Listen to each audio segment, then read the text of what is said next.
Welcome students. आज के इस वीडियो में हम स्टडी करेंगे हेलो एल्केन के भौतिक गुणधर्म। तो प्रथम है भौतिक अवस्था।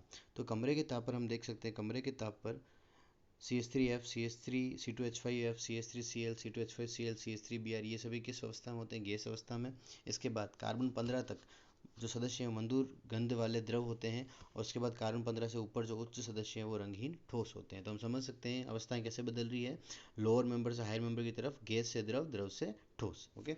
सभी एल्केलाइट्स हमेशा रंगहीन होते हैं, लेकिन Ri जो होता है वो प्रकाश की उपस्थिति में अवघटित होकर के I2 गैस मुक्त करते हैं, और I2 गैस का रंग कैसा होता है? बैंगनी रंग के प्रतीत होते हैं। RBr और Ri जो दोनों हैं वो रंगीन होते हैं जब सूर्य के प्रकाश में रखे जाते हैं। घनत्व जो है RF और RCl जल से हल्के, और RI व RBr, तो आपको यहाँ देखना F नहीं है, BR है, वो जल से भारी होता है, यानी कि जल घनत्व जल से अधिक होता है। हम इसको कैसे याद रख सकते हैं? इसको हम याद रख सकते हैं, सबसे ऊपर जो हमारा है वो F होता है, तो it is RF, then Cl, then Br, then I। जो फर्स्ट टू हैं ये दोनों जल से हल्के हैं और ये दोनों जल से भारी हैं। ठीक है। उसके बाद हम आगे स्टडी करते हैं। RS का घनत्व अणुभार के समानुपाती होता है, अर्थात X परमाणु का आकार जब बढ़ेगा, आकार और परमाणु बढ़ेगा, आकार और परमाणु भार बढ़ेगा तो घनत्व भी अधिक होगा। जैसे हम यहाँ चेक कर सकते हैं, इस डायरेक्शन में आपके देख सकते हैं अणुभार जो है परमाणु का बढ़ रहा है। कैसे? CH3F के बाद में Cl, फिर Br, फिर Ri, सॉरी Ri मतलब I। अब सबसे हम अल्टीमेटली हम चेक करें तो इसका जो अणुभार है वो सबसे अधिक है, फिर उससे कम इसका है, फिर उससे कम इसका है, फिर उससे कम इसका है। तो यह अणुभार के बढ़ते क्रम में व्यवस्थित हैं, और ऐसे ही इनका क्या रहेगा? घनत्व रहेगा। ठीक है। आर समूह का आकार व अणुभार बढ़ेगा तो घनत्व बढ़ेगा। जैसे हम यहाँ पर चेक कर सकते हैं, यहाँ पर हमारा हेलोजन एटम सेम है, बट यहाँ पर CH3, फिर एथिल ग्रुप है, फिर प्रोपिल है, फिर ब्यूटिल है। तो इसका मतलब ये हुआ कि जैसे जैसे अणुभार बढ़ रहा है वैसे वैसे घनत्व भी बढ़ रहा है। ठीक है। उसके बाद में समावयवी हेलो एल्केन की बात करें तो ये पार्श्व श्रृंखला पर डिपेंड करेंगे, घनत्व बढ़ेगा पार्श्व श्रृंखला के बढ़ने के साथ। तो आप चेक कर सकते हो, इसमें सबसे अधिक पार्श्व श्रृंखला है, इसमें कम है, और फिर इसमें नहीं है। तो इस ये हम समझ सकते हैं, जैसे जैसे पार्श्व श्रृंखला में वृद्धि हो रही है वैसे वैसे क्या हो रहा है? घनत्व में भी वृद्धि हो रही है। इसके पीछे रीज़न क्या होता है? जैसे जैसे पार्श्व श्रृंखला बढ़ती है पृष्ठीय क्षेत्रफल कम होता है, यानी कि जो मॉलिक्यूल है वो कॉम्पैक्ट होता जाता है, इसलिए घनत्व डिक्रीज होता है।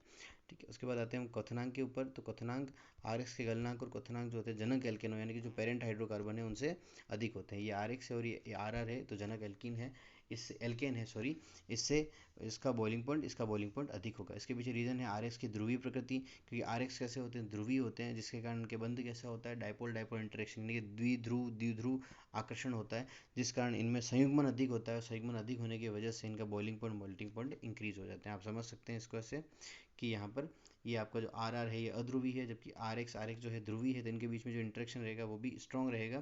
तो ये ध्रुवी हैं तो इनमें संयुग्मन अधिक होगा, तो बॉइलिंग बॉइलिंग पॉइंट भी बढ़ जाएंगे। तो सिंपल सी बात है, जो जितना पास पास रहेंगे, जो जितना ज़्यादा अधिक संयुग्मित रहेंगे, उनके बंध को तोड़ना उतना ही मुश्किल या टफ हो जाता है, इस कारण ज़्यादा ऊर्जा की आवश्यकता होती है। RX का क्वथनांक अणुभार बढ़ने पर बढ़ता है, जैसे जैसे अणुभार बढ़ेगा वैसे वैसे क्वथनांक भी बढ़ेगा। आप चेक कर सकते हो, ये क्वथनांक अणुभार का बढ़ता हुआ क्रम है, और यही अणुभार का बढ़ता हुआ क्रम है, और यही क्वथनांक का बढ़ता हुआ क्रम है। यहाँ पर R समान है लेकिन X भिन्न है। अल्टीमेटली पूरे कंपाउंड का आप चेक करो तो अणुभार बढ़ता हुआ जा रहा है। अणुभार बढ़ने से क्या होता है? आकार अणुभार बढ़ने से वांडरवाल बल जो होते हैं उनका परिमाण बढ़ता है, वांडरवाल बल का परिमाण बढ़ने से संयुग्मन बढ़ता है, और उससे बॉइलिंग पॉइंट इंक्रीज होता है। ठीक है। आप जानते हैं कि वर्ग में ऊपर से नीचे आने पर आकार में वृद्धि होती है, और वांडरवाल बलों का जो है परिमाण वो भी बढ़ता है, तो संयुग्मन बढ़ेगा, और संयुग्मन बढ़ेगा तो मॉलिक्यूल क्या रहेंगे? बहुत पास पास रहेंगे, और बहुत पास पास रहेंगे तो उनके बीच में आकर्षण अधिक रहेगा, जिससे उनको तोड़ना इतना ईजी नहीं रहेगा, तो ज़्यादा ताप की आवश्यकता होगी। ओके। उसके बाद समावयवी RX की बात करें तो ये पार्श्व श्रृंखला के व्युत्क्रमानुपाती होते हैं। पार्श्व श्रृंखला में जब वृद्धि होगी तो क्वथनांक में कमी होगी, क्योंकि पार्श्व श्रृंखला जब बढ़ती है तो पृष्ठ क्षेत्रफल में कमी होती है। चेक करिए आप, ये और ये, इसका पृष्ठीय क्षेत्रफल जो है वो कम है इसके कंपैरिजन में। ठीक है। तो जब पृष्ठीय क्षेत्रफल कम होगा, इसका क्षेत्रफल में कमी होगी, तो वांडरवाल बलों का परिमाण भी क्या हो जाएगा? कम हो जाएगा। और जब वांडरवाल बलों का परिमाण कम होता है तो हम समझ सकते हैं वहाँ से कि संयुग्मन कम होगा और बॉइलिंग पॉइंट भी कम हो जाएगा। समावयवी हेलो एल्केन में क्रम क्या रहता है? प्राथमिक, फिर द्वितीयक, फिर तृतीयक। ठीक है। तो ये आपका प्राथमिक है, यहाँ पर हम समझ सकते हैं ये भी प्राथमिक है, पर ये भी 1 डिग्री, ये भी 1 डिग्री, और ये 3 डिग्री है, बट हम समझ सकते हैं इसमें पार्श्व श्रृंखला इसमें नहीं है, इसमें पार्श्व श्रृंखला में वृद्धि हो रही है, इसमें भी वृद्धि हो रही है, तो जिसमें सबसे अधिक पार्श्व श्रृंखला है उसका क्वथनांक सबसे कम होगा, और उसी क्रम में आगे। और कुछ एग्जांपल से हमारा हम चेक कर सकते हैं, ये देखिए आप, दोनों में से एक एक में पार्श्व श्रृंखला है और एक में नहीं है, तो जिसमें पार्श्व श्रृंखला है उसका क्वथनांक कम होगा। यहाँ पर चेक करेंगे, ये प्राथमिक हैलाइड है, ये भी प्राथमिक हैलाइड है, ये द्वितीयक हैलाइड है, ये तृतीयक हैलाइड है। अब इनको हम कैसे समझेंगे? ये तो हम समझ गए, यहाँ पर ये भी देखो इसमें चेन नहीं है ना, पर यहाँ पर ये Cl साइड में लगा हुआ है, इसमें भी CH3 साइड में लगा हुआ है, और इसमें तो पास श्रृंखला है ही है, तो इसमें तो सबसे अधिक होगा क्योंकि इसके अंदर कोई पास श्रृंखला नहीं है। उसके बाद जैसे ही पास श्रृंखला बनती है तो ये प्राथमिक हैलाइड, तो प्राथमिक को आपको पहले आपको प्रेफरेंस देनी है, उसके बाद द्वितीयक, उसके बाद तृतीयक, ठीक है, जो पहले पहले मैं बता चुका हूँ, प्राथमिक के बाद द्वितीयक फिर तृतीयक। और उसमें प्राथमिक भी आप चेक करना है, तो जिसमें ब्रांचिंग ज़्यादा है उसका क्वथनांक कम हो जाएगा। उसके बाद आप चेक करेंगे विलेयता, तो विलेयता क्या होता है कि आरएक्स जल में अविलेय होते हैं परंतु कार्बनिक विलायकों में विलेय होते हैं, जैसे ईथर, एल्कोहल आदि में। आरएक्स क्या होते हैं बेटा, ध्रुवीय होते हैं। हम जानते हैं ध्रुवीय जो विलेय है वो ध्रुवीय विलायक में विलेय होने चाहिए, लेकिन यहाँ पर आरएक्स ध्रुवीय होते हुए भी जल में अविलेय है। उसके पीछे रीजन है कि ये जल के अणुओं के साथ में हाइड्रोजन बंध नहीं बनाते हैं तथा आरएक्स अणु जल के अणुओं के मध्य हाइड्रोजन बंध को नहीं तोड़ पाते हैं। जैसे आरएक्स H2 अणुओं के मध्य बनने वाला जो नया बंध है उससे जो उत्पन्न ऊर्जा हो रही है वो आरएक्स आरएक्स और H2 बॉन्ड को तोड़ने के लिए पर्याप्त नहीं होती है। तो आर एक्स, इसको हम ऐसे समझेंगे बेटा, यहाँ पर आप चेक करो, ये आपका आर एक्स है और ये दूसरा आर एक्स है, इनके बीच में क्या है, द्विध्रुव द्विध्रुव आकर्षण बल है। और दूसरा हम चेक करेंगे हाइड्रोजन मॉलिक्यूल है और दूसरा हमारा वाटर मॉलिक्यूल है और दूसरा वाटर मॉलिक्यूल, इनके बीच में हाइड्रोजन बॉन्ड है। तो जब आर एक्स को आप H2 में डिजोल्व करोगे तो यहाँ से जो ऊर्जा उत्पन्न होगी वो इन दोनों बंध को तोड़ने के लिए पर्याप्त नहीं है, इसलिए इसलिए ये इनके बीच में बॉन्डिंग नहीं होगी, ये डिजोल्व नहीं होंगे, ठीक है, क्योंकि ये वाला आकर्षण वैसे ही इतना स्ट्रांग है, ठीक है। जब ये वाला नया बनने वाला आकर्षण इन दोनों आकर्षण से अधिक होता तो ये आर एक्स इसमें डिजोल्व होता, अब नहीं है तो ये इसमें डिजोल्व नहीं होगा, लेकिन हाँ ये ऑर्गेनिक सॉल्वेंट्स यानी कि कार्बनिक विलायकों में विलय होते हैं। अब आते हैं हम हेलो एरीन के भौतिक गुण। तो मोनो हेलो एरीन रंगीन होते हैं, सुगंधित होते हैं, वाष्पशील द्रव होते हैं। हेलो एरीन जल में अविलय होते हैं जैसे कि आर एक्स होते हैं, लेकिन कार्बनिक विलायकों में विलय होते हैं। मोनो हेलो जो एरीन है का घनत्व एक्स परमाणु के आकार बढ़ने के साथ साथ बढ़ता रहता है, सेम जैसा हमने पहले सीखा, ठीक है। अब हम समझ सकते हैं यहाँ पर ये घनत्व कैसे बढ़ रहा है। एक्स परमाणु की संख्या या एक्स परमाणु की जो भार है वो बढ़ने के साथ साथ घनत्व बढ़ता है। एफ के बाद Cl, Cl के बाद Br, Br के बाद I। तो यहाँ पर जो हेलो एरीन के अंदर एरीन जो है वो परमाणु वो तो सेम है, लेकिन यहाँ पर F के बाद Cl फिर Br और I चेंज हो रहा है, तो I का जो भार है वो सबसे अधिक है, इसलिए इसका घनत्व भी सबसे अधिक हो जाएगा। एक्स परमाणु की संख्या बढ़ने पर भी, तो जैसे परमाणु भार बढ़ेगा वैसे घनत्व भी बढ़ता जाएगा। यहाँ पर Cl 1 है, यहाँ पर Cl 2 है, यहाँ पर Cl 3 है, तो भार इसमें अधिक हो गया, इस रीजन से क्या हो जाएगा, डेंसिटी भी इसकी हाई हो जाएगी। गलनांक और क्वथनांक की बात करते हैं, ठीक है। मोनोहेलोरीन के मेल्टिंग पॉइंट और बॉइलिंग पॉइंट का मान परमाणु भार का आकार बढ़ने के साथ साथ बढ़ता है। आप चेक कर सकते हो, इसका परमाणु भार फिर इससे अधिक इसका परमाणु भार है, फिर इसका परमाणु भार और अधिक है और इसका और भी अधिक है, इसलिए ये क्रम ये फॉलो कर रहे हैं। और अगर हम चेक करते हैं, बहुत इंपॉर्टेंट क्वेश्चन है यहाँ पर, आप चेक करोगे इन तीनों का, ये जो आपके डाई हेलो व्युत्पन्न है, यानी कि डाई हेलो व्युत्पन्न है, उसके अंदर 2 Cl ऑर्थो हैं, ये मेटा है और ये पेरा है, तो इनका बॉइलिंग पॉइंट तो ऑलमोस्ट सेम होता है, लेकिन बॉइलिंग मेल्टिंग पॉइंट में डिफरेंस है। क्या डिफरेंस है, इसका 256 होता है, इसका 248 होता है, कम हो गया, और इसका 323 या 325 होता है जो कि इंक्रीज हो गया। इसके पीछे रीज़न ये है, इसका कॉम्पैक्ट स्ट्रक्चर यानी इसका सिमेट्रिकल स्ट्रक्चर, ये सिमेट्रिकल, ये सम्मित है, तो सम्मित होने से इस ये जो क्रिस्टल लैटिस के अंदर ये ज़्यादा एसोसिएशन रहेगा, ज़्यादा संयुग्मन रहेगा, ज़्यादा कॉम्पैक्ट रहेगा, जिससे क्या होगा, इसके बीच में जो बॉन्डिंग है वो स्ट्रॉन्ग रहेगी, तो इसको तोड़ना आसान नहीं रहेगा, इसलिए इसका मेल्टिंग पॉइंट इंक्रीज हो जाता है, ठीक है। तो पेरा समायोगी का जो गलनांक है वो ऑर्थो और मेटा समायोगी से के गलनांक से अधिक होता है। इसके पीछे रीज़न है पैकिंग एफिशिएंसी, ठीक है। तो मोनोहेलोअल्किन के रासायनिक गुण क्या होते हैं, इसके रासायनिक गुण को हम 3 तरह से स्टडी करेंगे, 3 टाइप की रिएक्शन पढ़ेंगे, ओके। 3 तरह की रिएक्शन पढ़ेंगे। पहली होगी आपके पास नाभिक स्नेही प्रतिस्थापन अभिक्रिया, दूसरी हो जाएगी निराकरण यानी कि एलिमिनेशन रिएक्शन, और तीसरी हो जाएगी धातु के साथ अभिक्रिया। तो प्रथम हमारी है नाभिक स्नेही या नाभिक रागी प्रतिस्थापन अभिक्रियाएं, ठीक है। ये क्या होती है आप चेक करोगे, मैं सीधा सा आपको बता देता हूँ इसमें। जैसे ये आपका आर एक्स है और इसके ऊपर एक न्यूक्लियोफाइल यानी कि न्यूक्लियोफिलिक नाभिक स्नेही अटैक करने आ रहा है, ये भी नाभिक स्नेही है और ये भी नाभिक स्नेही है, तो जो शक्तिशाली नाभिक स्नेही जो स्ट्रॉन्ग है वो वीक वाले को क्या कर देगा, सब्स्टिट्यूट कर देगा।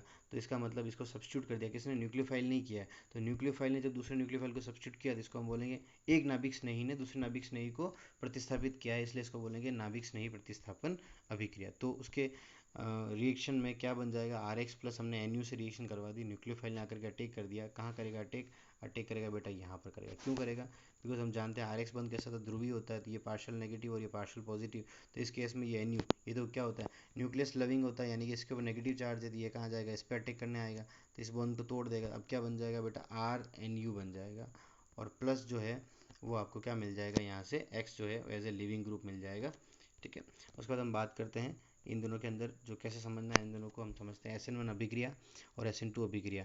तो SN1 अभिक्रिया जो होती है वो नॉर्मली कौन दर्शाते हैं, 3 डिग्री RX दर्शाते हैं, ये 1 डिग्री RX दर्शाते हैं। ये 2 पदों में होती है और ये 1 पद में होती है। हम समझेंगे आगे कैसे 1 पद में 2 पद में, है ना। इस अभिक्रिया के प्रथम पद में कार्बोनियम आयन यानी कार्बोकेटायन बनता है। प्रथम पद धीमा होता है, यह पद वेग निर्धारक होता है तथा अभिक्रिया का वेग 3 डिग्री RX तथा न्यूक्लियोफाइल दोनों की सांद्रता पर निर्भर करता है। अतः इसको हम क्या बोलते हैं, इसको हम बोलते हैं द्विअणुक प्रतिस्थापन अभिक्रिया, यानी कि जो रेट ऑफ रिएक्शन है, जो अभिक्रिया की जो रेट है, जो उसकी वेग है, वो किस पर डिपेंड कर रहा है, दोनों पर डिपेंड कर रहा है, इसलिए ये द्विअणुक है यानी कि बाईमोलिकुलर है। और अभिक्रिया कैसी है, प्रथम कोटि की अभिक्रिया है। इसमें उत्पन्न का प्रतिपन्न यानी इन्वर्जन नहीं होता है, ठीक है, SN1 के अंदर नहीं होता है। और अभिक्रियाओं की जो क्रियाशीलता है RX की वो 3 डिग्री, 2 डिग्री, फिर 1 डिग्री। और जब तृतीयक, इसका एग्जाम्पल है ये तृतीयक ब्यूटिल हैलाइड जो है की क्रिया OH अर्थात न्यूक्लियोफाइल से कराई जाती है तो तृतीयक ब्यूटिल अल्कोहल बनता है। हम इसको समझेंगे कैसे आगे। और ये वाली जो दूसरी अभिक्रिया है इसमें हम देखेंगे, इस अभिक्रिया में कार्बन आयन नहीं बनता है बल्कि इसमें संक्रमण अवस्था बनती है जो कि स्थायी नहीं होती है ना।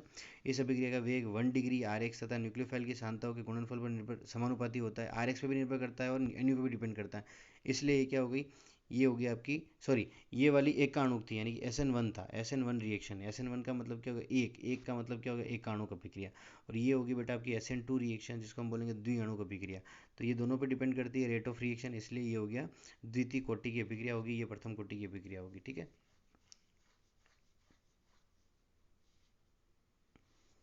उसके बाद में अपन देखते हैं इसमें उत्पाद का प्रतिपन्न यानी प्रतिपन्न बोलते हैं इन्वर्जन हो जाता है।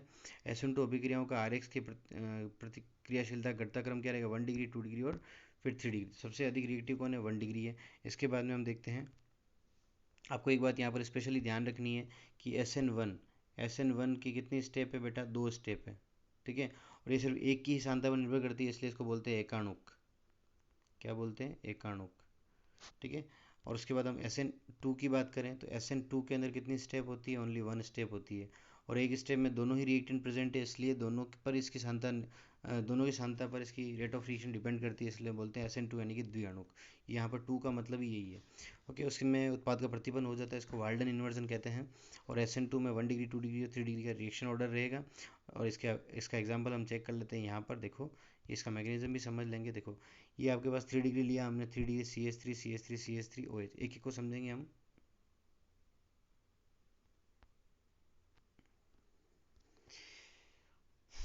CH3 और X है, इस OH ने अटैक किया इस कार्बन पे, इस X को रिप्लेस कर दिया और ये बन गया आपका तृतीयक ब्यूटाइल अल्कोहल और X माइनस, ठीक है। क्रियाविधि क्या होगी, अभिक्रिया वास्तव में 2 पदों में होती है। तो पहली पदी में क्या होता है, क्योंकि क्या हो रहा है, ये जो आपका न्यूक्लियोफाइल है, ये न्यूक्लियोफाइल इसके कंपैरिजन में वीक है, तो ये अटैक डायरेक्ट नहीं करेगा। पहले कार्बोनियम आयन का निर्माण होगा धीमी गति से, उत्क्रमणीय अभिक्रिया होगी।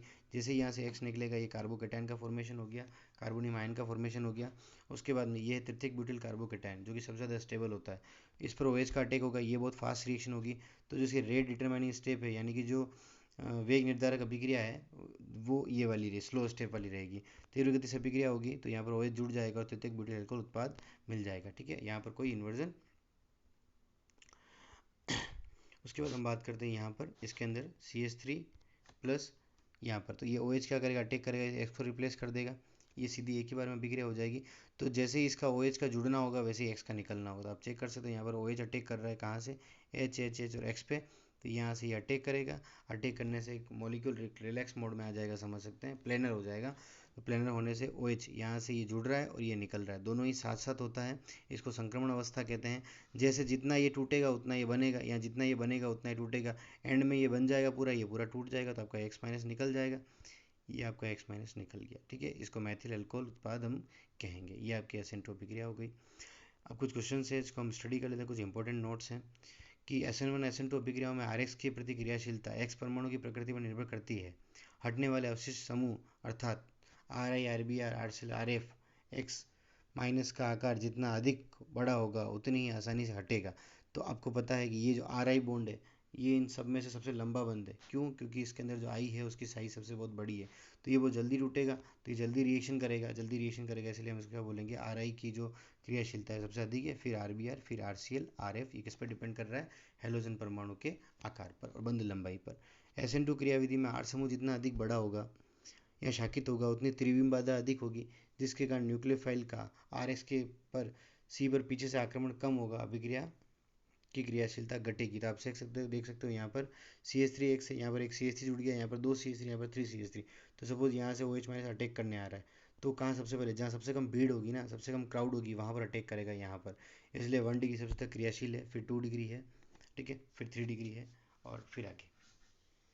तो हम समझ सकते हैं कि ये डिपेंड करता है CH3 ग्रुप यानी स्टेरिक हिंड्रेंस पे, यानी कि जिसको हम बोलते हैं त्रिविम बाधा, उस पर डिपेंड करता है। जिसमें त्रिविम बाधा कम होगी वहाँ रिएक्शन जल्दी होगी। ओके, उसके बाद हम आगे बढ़ते हैं। एसिन क्रियाविधि में कार्बोआयन बनता है, तो हम समझ ही गए, ठीक है। इसलिए कार्बन आयन की जो स्थायित्व होता है वो होता है 3 डिग्री कार्बोकेटायन, फिर 2 डिग्री, फिर 1 डिग्री। इसलिए SN1 के प्रति RX की जो क्रियाशीलता क्रम भी यही रहेगा, 3 डिग्री, 2 डिग्री और 1 डिग्री। 3 डिग्री कार्बोनियम आयन सबसे अधिक स्थायी होगा। प्राप्त कार्बोनियम आयनों के स्थायित्व के कारण एलिलिक, ये जो एलिलिक है और जो विनाइलिक है अपना, ये दोनों भी स्थायी होते हैं। इसके पीछे रीज़न है इनका अनुनाद। आप देख सकते हैं यहाँ पर एलिलिक के अंदर अनुनाद हो रहा है, और अनुनाद के कारण इसका जो पॉजिटिव चार्ज है, जो कैटायन है, वो स्थायी है। इसके अंदर भी अनुनाद हो रहा है, और इसके कारण इसका जो कार्बन आयन की अनुनाद संरचना निम्न प्रकार बनती है। तो ये इससे स्थायित्व बढ़ जाता है, स्थायित्व बढ़ने से इसकी क्रियाशीलता बढ़ जाती है, इससे बनने वाले कंपाउंड की क्रियाशीलता बढ़ जाती है। ओके, अब आगे हम चलते हैं। यहाँ पर अनेक नाभिक स्नेही प्रतिस्थापन अभिक्रियाएं हैं, ऐसे अभिक्रियाएं हैं जिनको हम पढ़ेंगे। फर्स्ट है हमारी NaOH से अभिक्रिया है। तो NaOH से अभिक्रिया होगी तो क्या बन जाएगा, अल्कोहल बन जाएगा और NaX निकल जाएगा। ठोस या अल्कोहलिक NaSH या KS से अभिक्रिया कराएंगे तो आप जानते हैं जो पीछे वाला ग्रुप है यानी कि SH ग्रुप है, न्यूक्लियोफाइल है, वो X को रिप्लेस कर देगा और R जुड़ जाएगा किससे, SH से, और K जुड़ जाएगा आपके X से। तो ये NX बन गया है, KX बन गया। NaCN या KCN से करवाएंगे तो RCN और NX बनेगा। अब ये जो RCN बनता है ये निम्न 3 अभिक्रिया देता है। अगर हम LiLH4 यूज़ करते हैं, अपचयन करवाते हैं इसका, तो यहाँ से अपचयन होगा, और HH और HH, तो यहाँ बन जाएगा RCH2NH2। समझ सकते हैं आप इसको। अगर RCN की अभिक्रिया हम पूर्ण जल अपघटन 2H2 से कराते हैं, तो पहली बार जो H2 जुड़ेगा उसको आपको कैसे जोड़ना है, O और H2 की फॉर्म में, तो ये बन जाएगा RCONH2, ठीक है। दूसरी बार जो होता है वो जोड़ना है आपको H और OH की फॉर्म में जोड़ना है, तो ये हो गया आपका R, ये NH3 यहाँ से निकल जाएगा और RCOH कार्बोक्सिलिक एसिड बन जाएगा, ठीक है। उसके बाद हम देखते हैं RCN जो है अभिक्रिया करेगा आंशिक जल अपघटन करने पर, तो ये आंशिक जल अपघटन हो रहा है, एक ही H2 जोड़ना है यहाँ पर। आप देख सकते हैं, मैंने बताया था आपको यहाँ से क्या करना है, इधर O हो जाएगा और इधर H2 हो जाएगा, तो ये हो जाएगा RCONH2 यानी एमाइड का फॉर्मेशन हो जाएगा, ठीक है। तो अगर एमाइड बनाना है आपको तो आपको कराने पड़ेगा इसका आंशिक जल अपघटन। अगर आपको एसिड बनाना है तो पूर्ण जल अपघटन, और एमीन बनाना है तो उसके में आपको क्या करना पड़ेगा, अपचयन कराना पड़ेगा। उसके बाद हम देखते हैं जलीय ALC एल्कोहलिक AgCN से अभिक्रिया। तो सिंपल सी बात है, AgCN से जब भी अभिक्रिया करोगे तो RNC का फॉर्मेशन होगा, ठीक है। आप ध्यान रखिएगा, KCN से जब अभिक्रिया होती है तब भी CN है, बट वहाँ पर क्या बनता है, RCN का फॉर्मेशन होता है। लेकिन जब AgCN से अभिक्रिया कराते हैं, जब हम AgCN से अभिक्रिया कराते हैं, यहाँ पे भी CN है, लेकिन इस टाइम ये CN की फॉर्म में नहीं जुड़ करके RNC यानी एल्किल आइसोसाइनाइड बनाता है, जिसकी बहुत ही दुर्गंध युक्त गंध होती है। तो NO2 समूह कैसा होता है, अच्छा, सिल्वर नाइट्रेट से अभिक्रिया करवा देते हैं AgNO2 से। तो अगेन यही क्या है, उभयजंतुक लिगेंड है, अर्थात इसमें 2 तथा परमाणु ऑक्सीजन और नाइट्रोजन है। तो ये भी हम समझेंगे नाइट्रो एल्किन कैसे बनता है, ठीक है। AgNO2 है, तो अब NO2 किसको रिप्लेस कर देगा, X को रिप्लेस कर देगा, तो ये बन जाएगा RNO2 प्लस AgX, ठीक है। उसके बाद नेक्स्ट अपन चलते हैं NO2 परमाणु उभयजंतु, ठीक है। ये तो हो गया मोनोकार्बोनिक अम्ल के सिल्वर लवण द्वारा, तो RCOAg है, इसके अंदर आप चेक कर सकते हो RCOAg। तो ये तो RCOAg में पॉजिटिव तो R है और COG माइनस है, तो ये माइनस वाला पूरे RX को रिप्लेस कर देगा और उसकी जगह चला जाएगा, क्या बन जाएगा, RX की जगह क्या आ गया, COOAg, सॉरी Ag पॉजिटिव और RCOR माइनस है, RCO माइनस है, तो ये बन जाएगा आपका RCOR, इसको हम बोलते हैं एस्टर। सोडियम एल्कोक्साइड जो है आपका Ag पॉजिटिव रहेगा बिकॉज वो मेटल है, ठीक है। सोडियम एल्कोक्साइड से कराएंगे RONA के साथ में करवाएंगे, तो ये भी क्या होता है R प्लस और ONS, ROR। तो यहाँ हम देख सकते हैं Na प्लस रहेगा और RO माइनस रहेगा, तो माइनस वाला जाके X की जगह जुड़ जाएगा, तो X यहाँ से रिप्लेस हुआ तो क्या बच गया ROR, तो ये बन गया बेटा आपका ईथर, ठीक है। ये बन गया आपका ईथर। अब सोडियम पोटेशियम मर्केप्टाइड से इसकी अभिक्रिया अगर हम कराते हैं तो NaSr और KSr से अभिक्रिया कराते हैं तो फिर से वही SR जाके जुड़ जाएगा और Na निकल जाएगा, यहाँ पोटेशियम निकल जाएगा, तो ये RSR थायोईथर बोलते हैं इसको, इसका फॉर्मेशन हो जाएगा। इसके बाद जो ये RNC निकल रहा है, कहाँ निकल रहा था ये, सॉरी ये पेज आगे हो चुका है, इसको आप देख लेना। यहाँ पर जो ये RNC सेकंड पेज है ये वाला, ये जो RNC बन रहा है, ये RNC 3 अभी वापस आगे अभिक्रिया देता है। अगर आप LiLH4 के साथ इसकी अभिक्रिया कराते हो, अपचयन कराते हो, तो बन जाएगा द्वितीयक एमीन, ठीक है। यहाँ पर एक H लग जाएगा और यहाँ पर 3 H लग जाएंगे। और उसके बाद अगर पूर्ण जल अपघटन कराते हैं इसका तो RNH2 बन जाएगा, यहाँ से भी बॉन्ड टूटेगा, ठीक है। और यहाँ पर 2 हाइड्रोजन तो इधर जुड़ जाएंगे और आपके पास 2 O इधर जुड़ जाएंगे और 2 OH जुड़ जाएंगे, तो ये बन जाएगा HCOH, ठीक है। यहाँ पर क्या है, ये जो वाला ये जो है एक सेकेंड, ये जो है ये क्या फॉर्मिक अम्ल है, HCOOH है। अच्छा, अब हम देखते हैं CN परमाणु, बहुत इंपॉर्टेंट क्वेश्चन है बेटा ये। CN परमाणु उभयतंतुक होता है, तो जब RS की क्रिया NaCN या KCN से कराते हैं तो क्या होता है, आप देख सकते हैं जो K प्लस और CN माइनस है, KCN जो आयनिक क्या उत्पाद बनता है, RCN उत्पाद बनता है। NaCN या KCN आयनिक यौगिक है, जिसे R व C अर्थात CC बंध R व N अर्थात CN बंध से अधिक प्रबल होगा, इसी कारण RCN बनेगा, न कि RNC बनेगा। जब लेकिन RX की बिक्री AgCN से करवाते हैं तो RNC उत्पाद बनता है, क्योंकि AgCN सहसंयोजक यौगिक होता है, जिसे N परमाणु दाता परमाणु का कार्य करेगा और Rn अर्थात CN बंध अधिक प्रबल होगा तो RNC उत्पाद बनेगा। तो यही रीज़न है इसके पीछे, KCN के पीछे।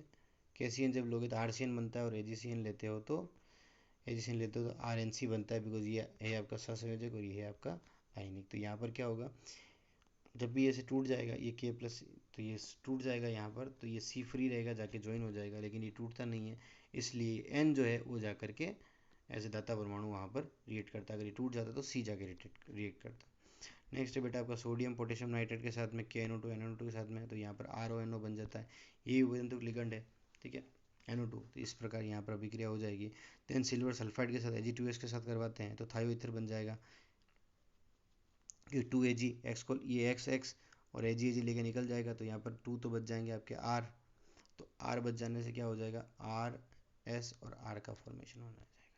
आप चेक कर सकते हो, वो सिंपल रिएक्शन है, इसके मैकेनिज्म में हमको जाना नहीं है, हमको सिर्फ इतना से याद रखना है कि किस क्रिया से क्या उत्पाद बन रहा है। अगर हम इसकी अभिक्रिया NH3 से करवाते हैं तो फर्स्ट ही बनेगा NH2, फिर इस NH2 की अभिक्रिया फिर RX से करवाते हैं तो एक H और निकलेगा और एक X जुड़ेगा, एक R जुड़ जाएगा तो RNHR हो गया। अगेन RX से कराते हैं तो फिर से एक H निकलेगा और R जुड़ेगा तो RN हो गया। उसके बाद एक बार और RX से करवाएंगे तो यहाँ पर 4 R जुड़ जाएंगे, इसको बोलते हैं चतुष्क अमोनियम लवण, और इस अभिक्रिया को कहते हैं हाफ मान अमोनी अपघटन अभिक्रिया कहते हैं। अगला है आपका बेटा सोडियम पोटेशियम एल्काइड से, मतलब RCCNA से करवाएंगे इसकी अभिक्रिया तो RCCR बन जाएगा ये, ओके। उच्च एल्काइन बनता है, वेरी वेरी इंपॉर्टेंट रिएक्शन है। RX से अगर आपको एल्काइन बनाना है तो आप इस अभिक्रिया को यूज़ में लेंगे। ग्रीनियर अभिकर्मक या एल्किल मैग्नीशियम से करवाते हैं तो RMG से करवाने पर RRN उच्च एल्केन बनता है।